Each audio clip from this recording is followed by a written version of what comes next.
አንድ ነገር አስተውሉ ክርስቲያኖች፣ ዲያብሎስ እንኳን በሰው ልጆች ላይ መከራ ለማምጣት እግዚአብሔርን ይለምናል እኮ።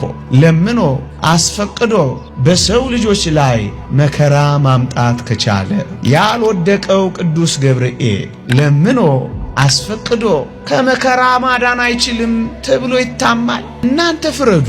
የወደቀው ለምኖ ማረክ ከቻለ ያልወደቀው መለመን አይችልም፣ ያልወደቀው ማስፈቀድ አይችልም ማለት ምንኛ ክህደት ነው ወገኖቼ።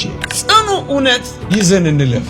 ነአ ሚካኤል መልአክክሙ፣ መልአካችሁ እኮ ይራራላችኋል። ክርስቲያኖች ወገኖቼ፣ ጨካኞች ይሞታሉ፣ ርኅራኄ የሌላቸው አላውያን ነገሥታት ያልፋሉ፣ አረመኔዎችም ይሄዳሉ።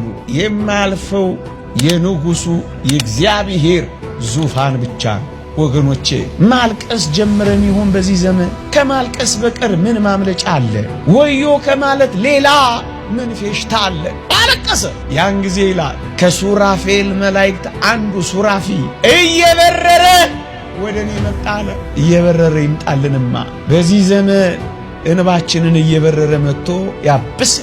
መልአክ አያስፈልገኝም እንዴት ትላለህ? መዳንህን እንድትወርዝ የሚያግዝህ ከሆነ ያስፈልጋል። አያስፈልግህም? ግልጽ የእግዚአብሔር ቃል እኮ